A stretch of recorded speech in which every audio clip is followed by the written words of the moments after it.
My girlfriend sold my rare comic collection without permission to pay her debts. So, I had her arrested and cut her out of my life. Now her family says I'm the villain. I'm 29, and I've been collecting comics for most of my life.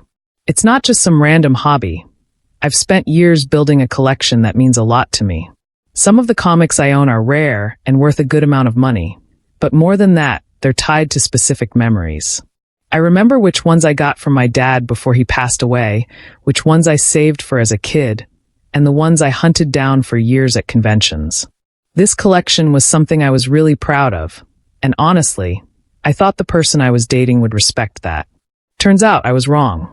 I was with my ex-girlfriend for about 3 years. When we first started dating, everything seemed fine. She was funny, smart, and we had a lot in common, or so I thought. She moved in with me after about a year because her landlord sold the house she was renting, and she didn't have anywhere else to go. I was happy to help her out, and it made sense at the time. I wasn't charging her rent or anything because I figured we were building a life together. Looking back, I can see how things slowly started to spiral. At first, it was little things. She'd rearranged the apartment without asking. She moved some of my comics to the closet because, according to her, they were cluttering up the living room. I pushed back and told her not to touch my stuff without asking, and she acted like I was overreacting. "It's not like I'm throwing them out," she'd say. "I'm just making the space look better for both of us." It felt controlling, but I let it go. She didn't really care about my hobbies. She'd make fun of me for being excited about new releases or spending money on rare issues. She'd say stuff like, "You're a grown man spending hundreds of dollars on comic books? Don't you think that's a little childish?" I didn't let her comments get to me because I've dealt with people like that before. Not everyone understands, and that's fine, but she didn't stop there. One time, I bought a comic I'd been looking for forever. It was an early issue of Fantastic Four, and I got a great deal on it.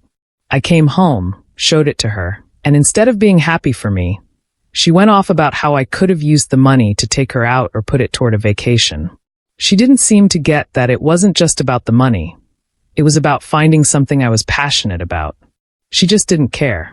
It got worse when she started interfering with my plans. If there was a comic expo or a convention I wanted to go to, she'd suddenly plan something important on the same day. Once, she booked a weekend trip for us that just so happened to overlap with an event I'd been talking about for months. When I brought it up, she acted like it was a coincidence and said, "I guess I'll just cancel everything then. I didn't realize your cartoons were more important than me." I ended up going to the convention anyway, and she gave me the silent treatment for days. She also had this habit of borrowing my stuff without asking. My tablet, my camera, my tools, whatever she needed, she'd just grab it. Half the time, I wouldn't even realize something was missing until I went to use it. Once, she took my dad's old leather jacket and gave it to her brother. When I finally got it back, it was ruined. I told her how much it meant to me, and she just shrugged it off like it wasn't a big deal. "It's just a jacket," she said. "You're being so dramatic."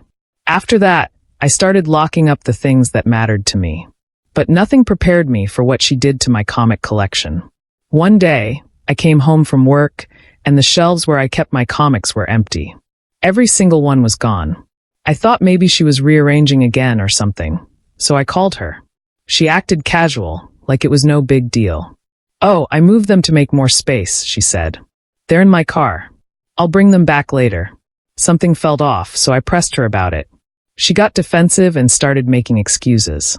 First, she said the car was too messy to get them right now. Then she said she didn't have the keys. It didn't add up.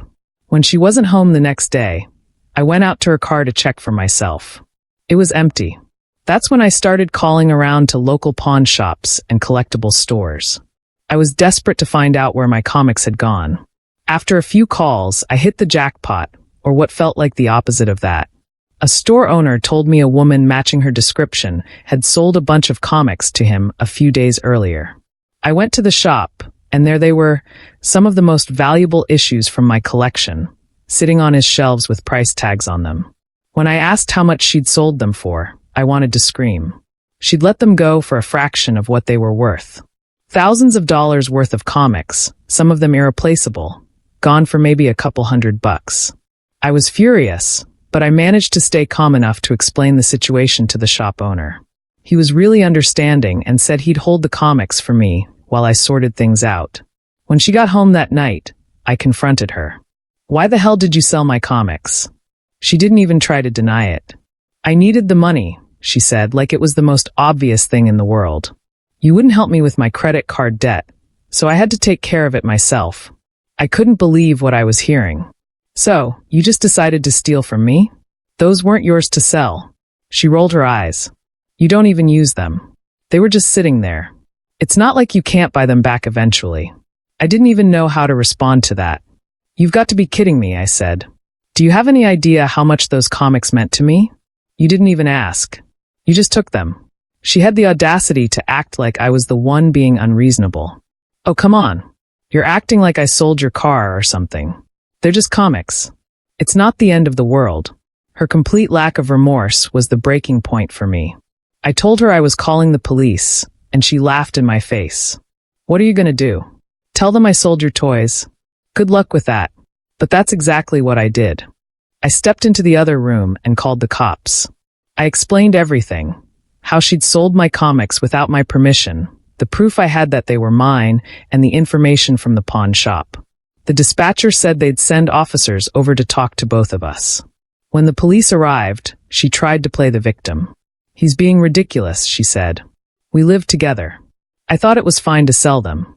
I needed the money for something important. One of the officers turned to me and asked if I had proof of ownership.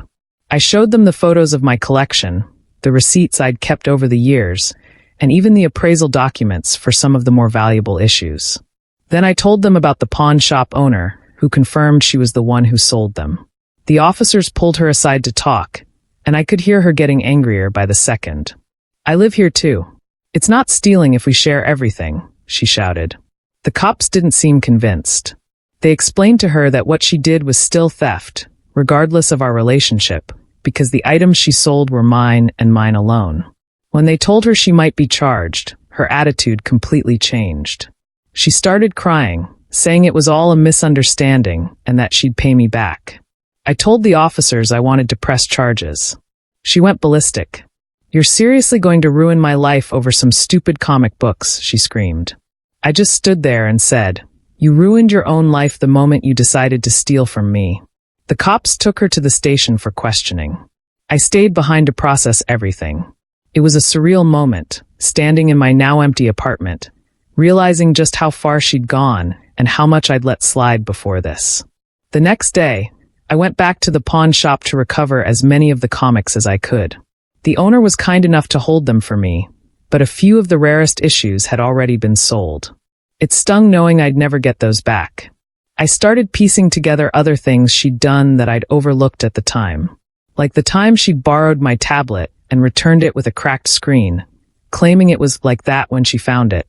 Or when she pressured me into splitting the cost of her car repairs even though she hadn't chipped in for rent in over a year.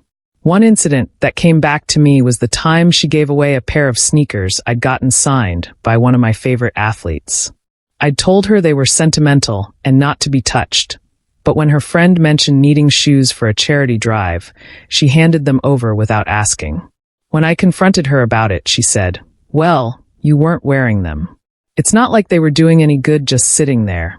Another time, she organized a cleaning spree while I was at work and threw out some old magazines and collectibles I'd stored in the closet. She told me, "You don't even know what you have in there. If you didn't notice it was gone, you didn't need it." That should have been a red flag, but I didn't want to fight over it, so I let it go. Looking back, these weren't just isolated incidents. They were part of a pattern. She had no respect for my boundaries or the things that mattered to me. After she was charged with felony theft, the total value of the comics exceeded $10,000. Her family started reaching out to me. Her sister called, accusing me of ruining her life and saying I should have handled it privately. Her mom sent me a long email about how everyone makes mistakes and that I should have given her a chance to make things right. I didn't respond to any of them. She showed up at my door once, begging me to drop the charges.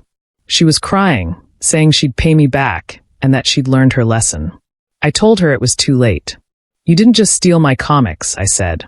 You stole my trust, my respect, and 3 years of my life. I'm done. I closed the door in her face. I spent the next few weeks focusing on moving forward. I changed the locks, boxed up her remaining stuff, and left it at her sister's house. I couldn't stand having any trace of her in my apartment anymore. The pawn shop owner stayed true to his word and gave me a discount to buy back most of the comics, but the ones I lost still haunt me. Those weren't just items, they were memories, a part of my identity. I started rebuilding my collection little by little. It's not the same, but it feels good to reclaim something that was taken from me. As for her, I don't know what happened after the charges were filed. I assume she had to deal with court and the fallout from her actions, but I didn't stick around to find out. What I do know is that I'm never letting anyone walk all over me like that again. The whole experience taught me to stand up for myself and protect the things that matter to me, whether it's my hobbies, my boundaries, or my peace of mind. I'm finally free of her and her entitlement, and for the first time in years, I feel like I can breathe again.